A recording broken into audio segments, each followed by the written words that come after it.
Orthodoxie nous invite maintenant à assister à la cérémonie liturgique du 4 décembre dernier, présidée par le patriarche Cyril de Moscou, à l'occasion de la consécration de la cathédrale russe orthodoxe de la Sainte Trinité à Paris.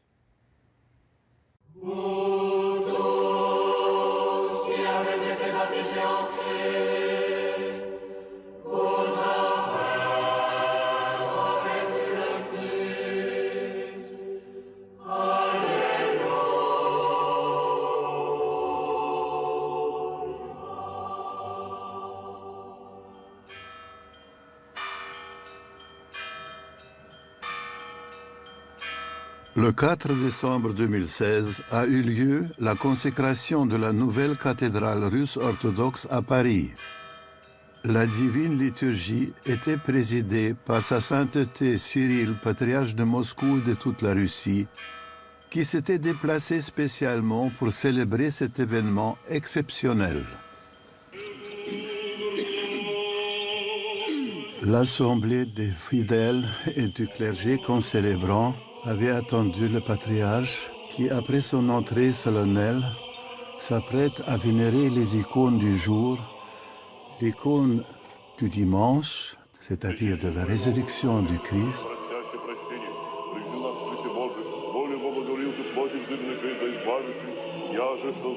et puis ensuite l'icône de la fête, une des 12 grandes fêtes, la fête de la présentation de la Mère de Dieu au Temple.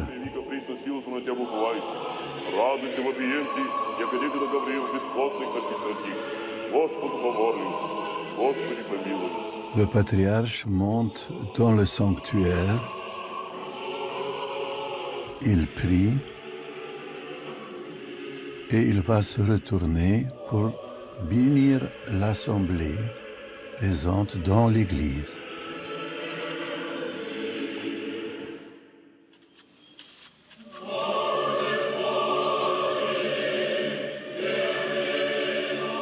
La chorale chante ton despotin que archirea imon Kyrie filate, ispolaete despota.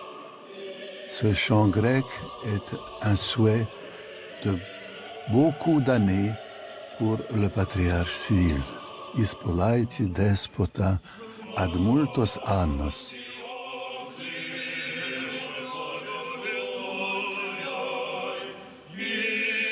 Les sous-diacres enlèvent le couvre-chef et la mantia du patriarche et le revêtent de ses habits liturgiques.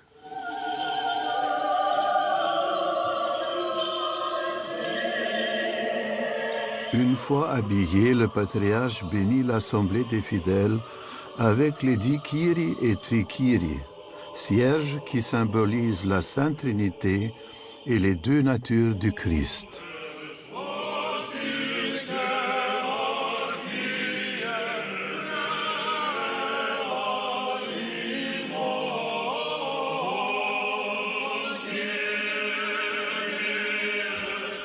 La chorale a entonné une fois de plus le Ad multos annos pour le patriarche.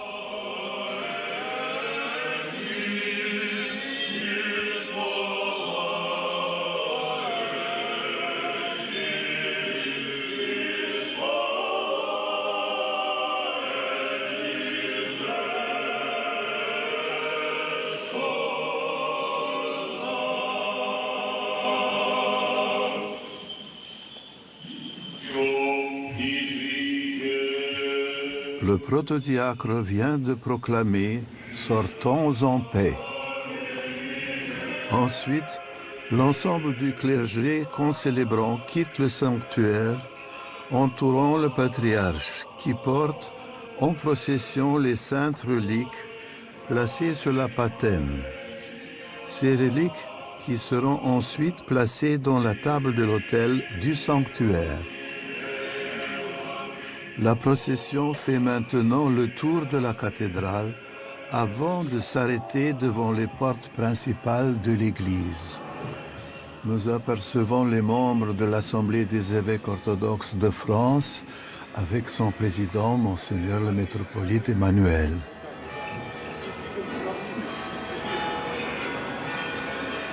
Le patriarche va prononcer « Béni est notre Dieu maintenant et toujours et dans les siècles des siècles ».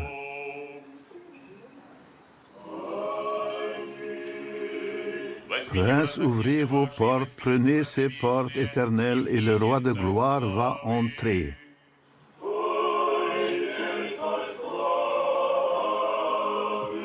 Возьмите врата князя ваши, и возьмитесь врата вечные, и внидет царь славы.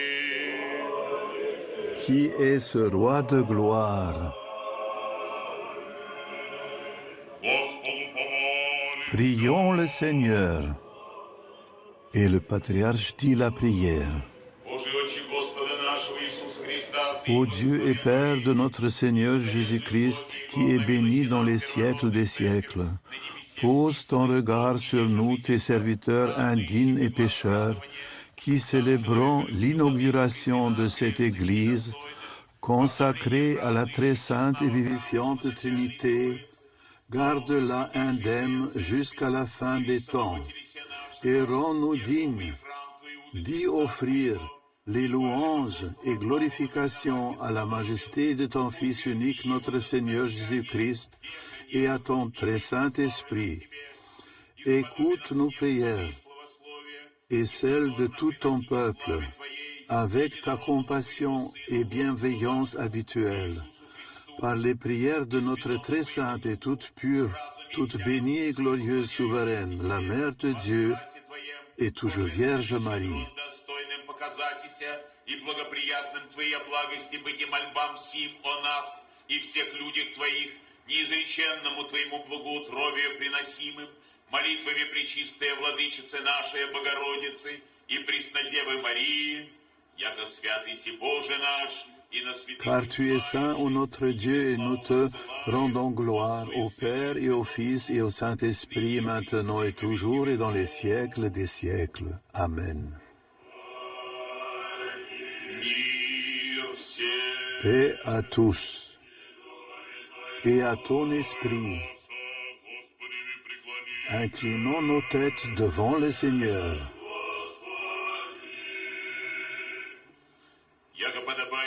Car à toi appartient toute gloire, honneur et adoration, au Père et au Fils et au Saint-Esprit, maintenant et toujours et dans les siècles des siècles. Le Seigneur des puissances est le roi de gloire. Au chant de cette proclamation de la puissance du roi de gloire, toute la procession rentre dans la cathédrale.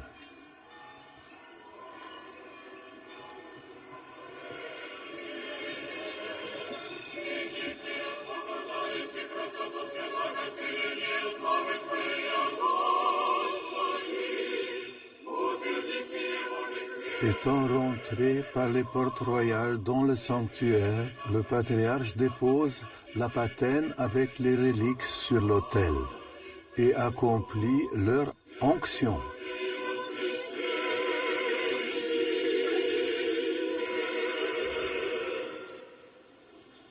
Comme toute Eucharistie, cette liturgie commence par l'invocation du Saint-Esprit. Roi du ciel, consolateur, esprit de vérité, toi qui es partout présent et qui remplis tout, trésor de grâce et donateur de vie, viens et demeure en nous.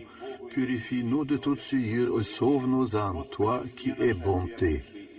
Le diacre dit, voici le temps d'agir pour le Seigneur.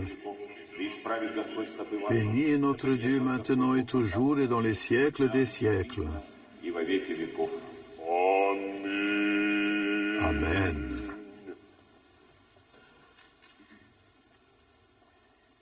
Le diacre dit, béni Maître. Et le prêtre principal répond, béni est le règne du Père et du Fils et du Saint-Esprit, maintenant et toujours et dans les siècles des siècles.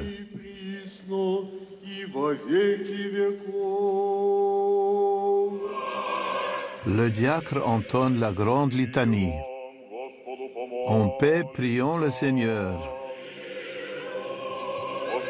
Pour la paix qui vient du ciel et le salut de nos âmes, prions le Seigneur.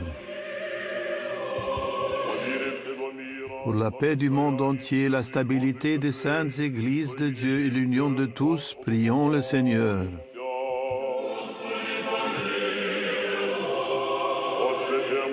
Pour cette sainte maison, pour ceux qui entrent avec foi, piété et crainte de Dieu, prions le Seigneur.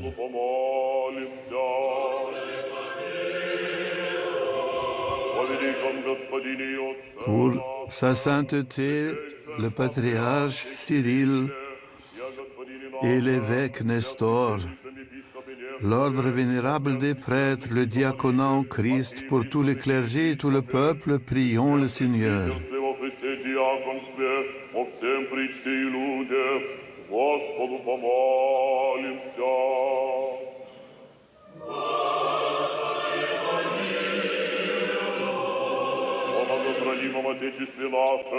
Pour notre patrie et ce pays, la France, et ceux qui les gouvernent, prions le Seigneur.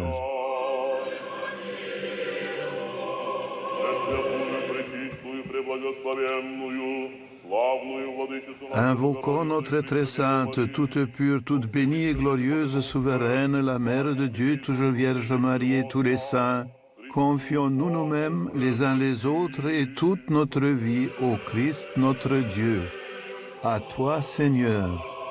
Et le prêtre principal répond: car à toi appartiennent toute gloire, honneur et adoration, au Père et au Fils et au Saint-Esprit, maintenant et toujours et dans les siècles des siècles.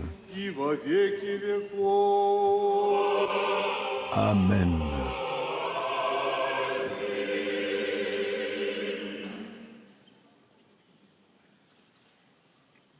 Аллилуйя, глас седьмый, аллилуйя, аллилуйя, аллилуйя. Après la lecture de l'épître, la chorale chante l'Alléluia et le diacre se prépare à la lecture de l'Évangile, tandis que la lecture de l'épître se termine. И пейте имени Твоему пышни.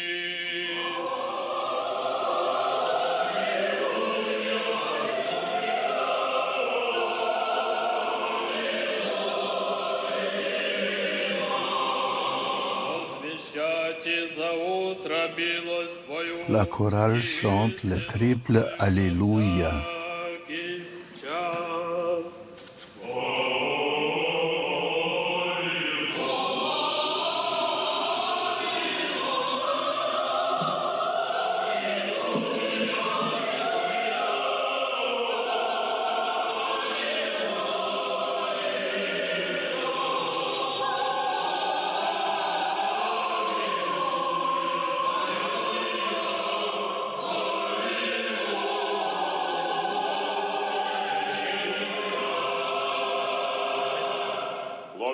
Le protodiacre dit: béni, Père Saint, celui qui va annoncer l'Évangile selon le saint apôtre et évangéliste Luc.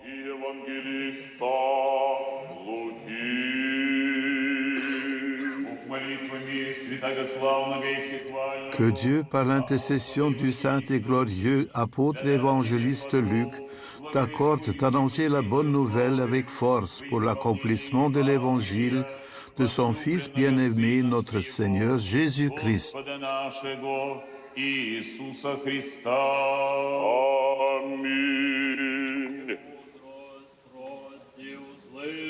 Le métropolite Joseph de l'Église roumaine donne la paix. Pace tuturor beatus.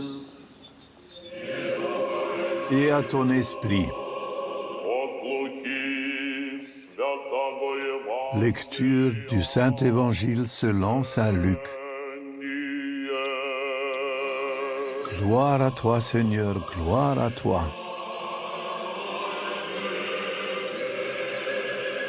Soyons attentifs. Jésus entra dans un village et une femme du nom de Marthe le reçut dans sa maison. Elle avait une sœur appelée Marie, qui s'étant assise aux pieds du Seigneur écoutait sa parole. Quant à Marthe, elle était absorbée par les multiples soins du service. Intervenant, elle dit, « Seigneur, cela ne te fait rien que ma sœur me laisse servir toute seule. Dis-lui de m'aider. » Mais le Seigneur lui répondit, « Marthe, Marthe, tu t'inquiètes et tu t'agites pour beaucoup de choses. Une seule pourtant est nécessaire.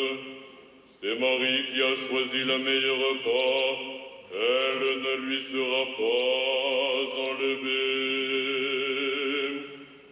Or, comme il parlait ainsi, une femme éleva la voix du milieu de la foule et lui dit, « Heureuses sont les entrailles qui t'ont porté et les mamelles qui t'ont allaité. »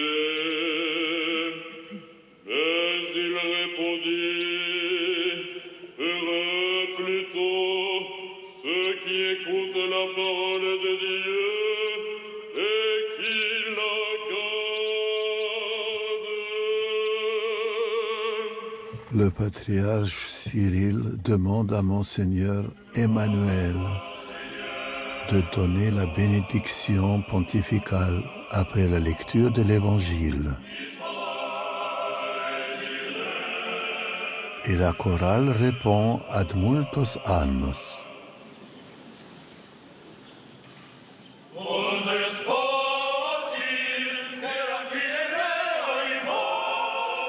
À la fin de la Sainte Liturgie, Sa Sainteté le Patriarche Cyril s'apprête à prononcer le sermon du jour.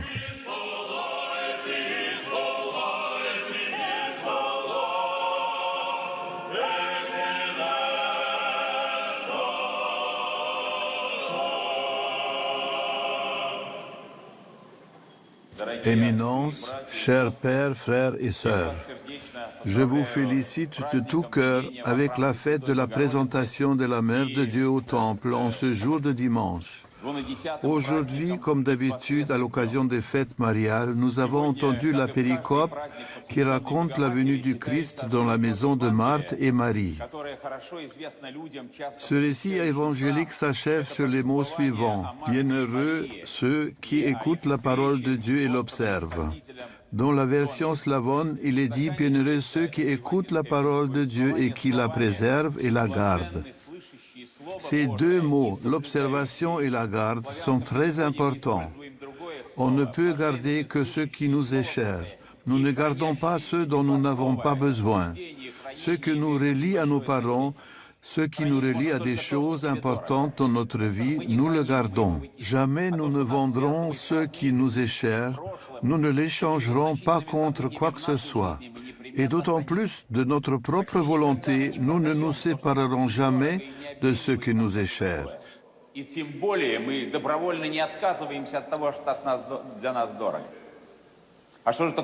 que veut dire écouter la parole de Dieu? De nos jours, le monde se noie dans l'information. Une tempête colossale d'informations s'abat sur nous. Beaucoup de mots, de paroles et d'idées. Et souvent, nous ne parvenons pas à retenir ce que nous entendons, et cela passe à côté. Aucune intelligence humaine n'est suffisante pour accumuler, assimiler toute l'information que nous recevons, qui est imposée à notre écoute. Alors que le Seigneur dit « Bienheureux sont ceux qui entendent les paroles de Dieu et qui les gardent ». Au cours de l'histoire de l'humanité, beaucoup de pensées importantes ont été énoncées. Pourquoi le salut est-il donné par la parole de Dieu et non pas par la parole de la sagesse humaine? Parce que c'est la parole de Dieu qui contient la vérité absolue. Toutes les autres vérités, toutes les autres idées sont tributaires du contexte de la vie humaine et définies par lui et finissent donc immanquablement par changer ou par perdre leur importance. Cette ville de Paris a connu un grand nombre de penseurs célèbres. Beaucoup de leurs paroles ont obscurci la parole divine. Certaines personnes se comportent avec condescendance vis-à-vis de la parole de Dieu, émerveillées par la profondeur des paroles humaines. Cela ne se passe pas que dans cette ville. Cela a également eu lieu dans mon pays, quand des millions de gens sacrifiaient leur conscience et leur volonté, croyant à des paroles uniquement humaines. Ils donnaient même leur vie pour ces idées et les défendaient les armes à la main.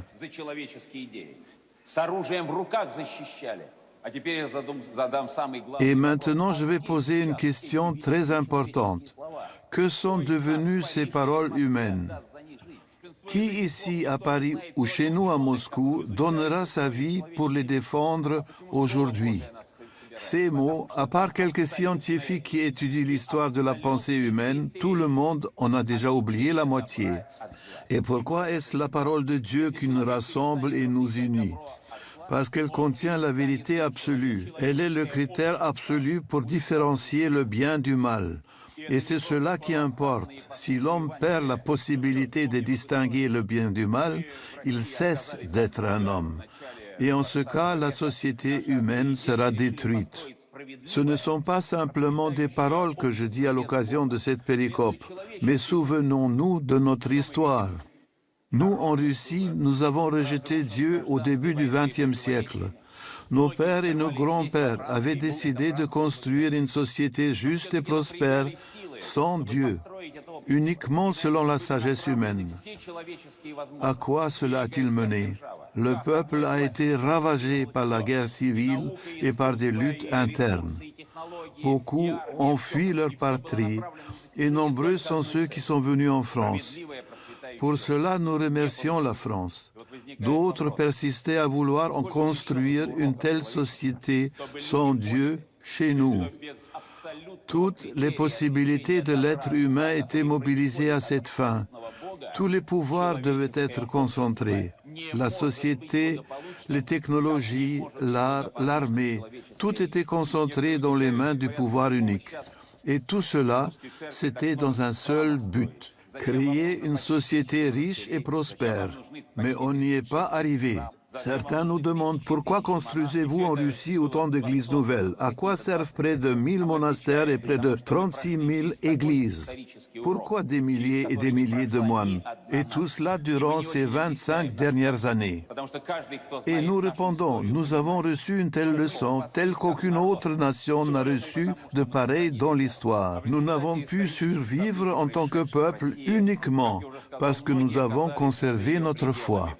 À la suite de ces événements, beaucoup de Russes se sont réfugiés à l'étranger, et notamment en France. Nous gardons dans notre cœur une vive gratitude envers votre pays et son peuple qui a donné abri à ces réfugiés. D'ailleurs, pour d'autres raisons, aujourd'hui aussi, beaucoup de nos concitoyens viennent en France.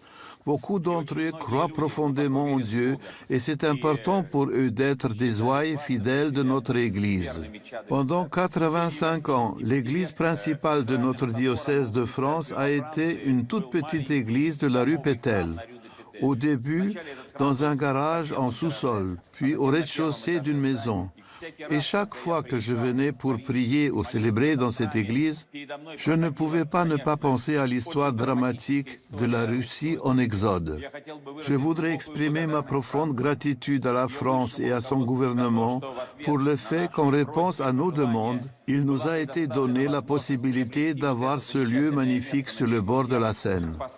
Pour que soit construite cette cathédrale magnifique et un centre culturel et spirituel. C'est une grande aide pour tous nos compatriotes qui vivent en France. Et comme le pont Alexandre III non loin d'ici, cette église est elle aussi un symbole tangible inscrit dans l'architecture de l'amitié qui unit nos deux pays. Je voudrais exprimer également ma gratitude à la ville de Paris, à son maire et aux Parisiens qui ont accueilli avec bienveillance la construction de cette cathédrale ici, quai Branly. Ce n'est pas seulement un monument qui atteste de nos bonnes relations passées et actuelles, mais aussi un symbole de notre futur partagé. Ce que nous avons fait ici à Paris renforce et exprime la proximité de nos cultures et de nos pays.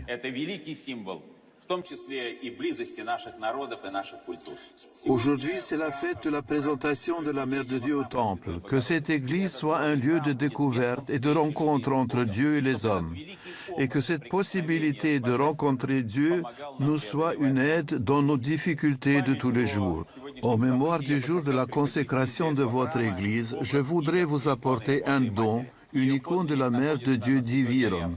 Au XVIIe siècle, une copie de cette icône venue du mont Athos a été apportée à Moscou, où depuis elle est très vénérée. C'est donc une copie récemment peinte de cette icône que je voudrais offrir aujourd'hui à votre Sainte Église.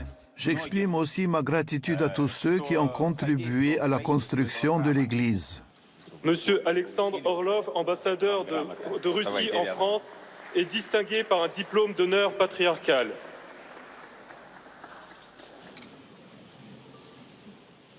Ce fut alors le tour de Monseigneur Nestor, évêque du diocèse de l'Église russe en France, de prendre la parole. Ваше святейшество, Votre sainteté, мы благодарили многих людей, но мы забыли одного из них. nous avons remercié beaucoup de personnes, mais nous avons oublié une personne. И этот человек, это вы, Ваше Cette святейшество. personne, c'est vous. Parce que, pour le dire très brièvement, vous êtes la première personne qui a cru dans le fait que ce projet était réalisable. Vous y avez cru. Parce que je me souviens de notre groupe de travail qui cherchait des lieux où on pouvait construire. Et nous autres n'y croyions pas trop. Vous avez été la première personne qui a compris que c'était là la volonté de Dieu et de la providence divine. Et cette fois-là, vous l'aviez communiqué aux autres, à beaucoup d'autres. Aujourd'hui, nous pouvons dire que les paroles de l'Évangile, que vous soient faits selon votre foi, se sont réalisées.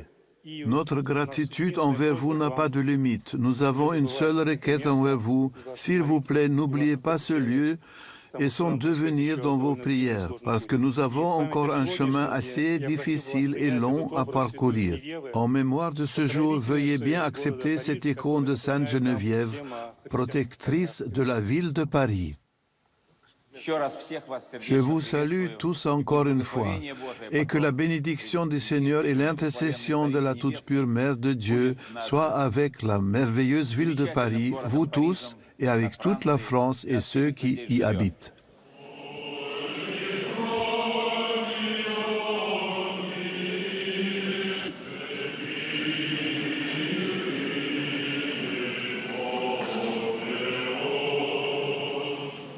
À la fin de cette belle liturgie patriarcale, tous les concélébrants, évêques, prêtres et fidèles, s'approchent pour embrasser la Sainte Croix que le patriarche leur présente.